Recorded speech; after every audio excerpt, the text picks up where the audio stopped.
जय श्री कृष्ण। इंद्रियाणा हि चरन्तां यन्मनोनुविधीयन्ते तदस्य हरति प्रज्ञां वायुर्नवं वामभस्सी। अर्थात क्योंकि जैसे जल में चलने वाली नाव को वायु हर लेती है, वैसे ही विषयों में विचरती हुई इंद्रियों में से मन जिस इंद्रिय के साथ रहता है वह एक इंद्रिय उस अयुक्त मनुष्य की बुद्धि को हर लेती है। इसमें भगवान बताते हैं कि हमारी बुरी आदतें हमारी बुद्धि को अपने वश में कर लेती है। आगे, तस्मादस्य महाबाहो निःगृहीतानि सर्वशः इंद्रियाणीन्द्रियार्थेभस्तस्य प्रज्ञा प्रतिष्ठिता। इसलिए हे महाबाहो, जिस मनुष्य की इंद्रियों के विषयों से सब प्रकार निग्रह की हुई है, उसकी बुद्धि परमात्मा में स्थिर है। अर्थात इसमें भगवान बताते हैं कि जिसकी इंद्रियां उस सभी जो भोग विषय है उससे अलग की हुई, निग्रह मतलब उसका कोई स्थान नहीं है उसके मन में, उससे अलग हटी हुई है, उसी की बुद्धि परमात्मा में स्थिर रह पाती है, उसी की बुद्धि परमात्मा में स्थिर है। ऐसे मनुष्य ही परमात्मा में अपनी बुद्धि को स्थिर कर पाते हैं। ये कृष्ण भगवान ने बहुत ही रोचक बात बताई इसमें कि हमें अपनी सारी जो बुरी आदतें हैं उसको त्यागना होगा। आगे ही, या निशा सर्वभूतानां तस्यां जगर्ति संयमी यस्यां जागृति भूतानि सा निशा पश्यतो मुनिः।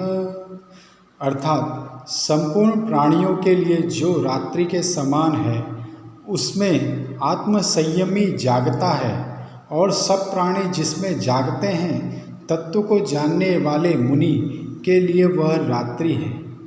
अर्थात इसमें कृष्ण भगवान सुंदरता के साथ जो संतुष्ट मनुष्य है, जो आत्मसंयमी है, जो मूल तत्व को जानता है, वो जगत के जो दूसरे प्राणी हैं उनसे भिन्न होता है। वो बताते हैं कि दूसरे प्राणी जैसे रात में सोते हैं, उस प्राणी वो समय भी भगवान के ध्यान में लीन रहता है, और जब पूरी दुनिया के जो प्राणी हैं जागते हैं, बहुत सारे चिंताओं में व्यथित रहते हैं, चिंताओं में डूबे रहते हैं, वो प्राणी के लिए रात्रि के समान ही निश्चिंत रहता है, वो हर समय निश्चिंत भाव से जीता है। आगे, आपूर्यमाणमच्चलप्रतिष्ठां समुद्रमापः प्रविशन्ति यद्वत् तत्त्वकामाय प्रविशन्ति सर्वे स सन्ति मां प्रोक्तेन कामकामी। अर्थात जैसे नाना नदियों के जल सब ओर से परिपूर्ण अचल प्रतिष्ठा वाले समुद्र में उसको विचलित न करते हुए ही समा जाते हैं, वैसे ही सब भोग जिस स्थित प्रज्ञ मनुष्य में किसी प्रकार का विकार उत्पन्न किए बिना समा जाते हैं, वही मनुष्य शांति को प्राप्त होता है।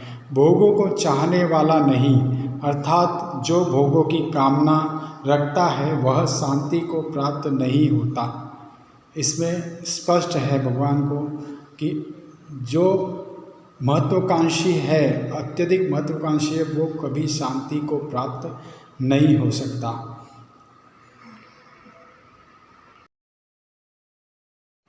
विहाय कामनयः सर्वान् पुमाश्रयति निःस्पृहः निर्ममो निरहंकारमः स शांतिमधिगच्छति। अर्थात जो मनुष्य संपूर्ण कामनाओं को त्याग कर ममता रहित, अहंकार रहित, स्पृहा रहित हुआ विचरता है, वह शांति को प्राप्त होता है। इसमें भगवान बताते हैं जो मनुष्य मोह ममता को त्याग देता है और अहंकार को छोड़ देता है और सब तरह से कामनाओं का त्याग करता है, ऐसे इंसान को शांति की प्राप्ति होती है। उसे खाली भगवान की भक्ति से ही काम होता है।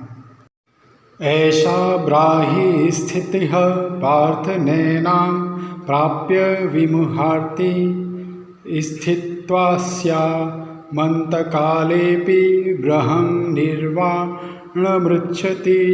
अर्थात हे पार्थ, यह ब्रह्मा को प्राप्त हुए मनुष्य की स्थिति है। यह ब्रह्म को प्राप्त हुए मनुष्य की स्थिति है। इसको प्राप्त होकर मनुष्य कभी विमोहित नहीं होता और अंत काल में भी इस ब्राहि स्थिति में स्थित होकर ब्रह्म आनंद को प्राप्त हो जाता है।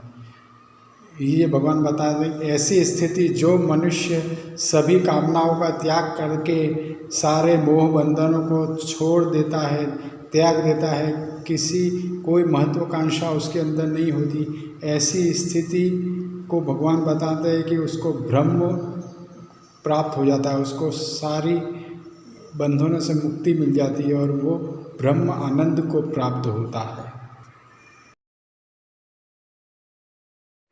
ओम तत्सदिति श्रीमद्भगवद्गीतासूपनिषत्सु ब्रह्मविद्यायां योगशास्त्रे श्रीकृष्णार्जुनसंवादे सांख्ययोगो नाम द्वितीयोऽध्यायः। अब इस प्रकार द्वितीय अध्याय समाप्त होता है।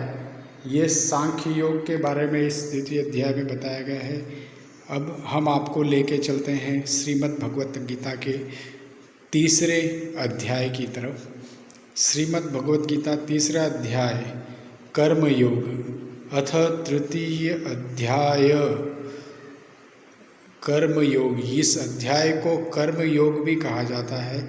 जैसे द्वितीय अध्याय को सांख्य योग कहा जाता है, उसी प्रकार तृतीय अध्याय को कर्म योग करते हैं। इसमें अर्जुन पूछता है, अर्जुन वाच ज्यायसि चेत कर्मण्य मता बुद्धि जनार्दन तत्मे कर्मणि घोरे मा नियोजयसि केशव। अर्जुन बोलते हैं, हे जनार्दन, यदि आपको कर्म की अपेक्षा ज्ञान श्रेष्ठ मान्य है तो फिर हे केशव, मुझे भयंकर कर्म में क्यों लगाते हो।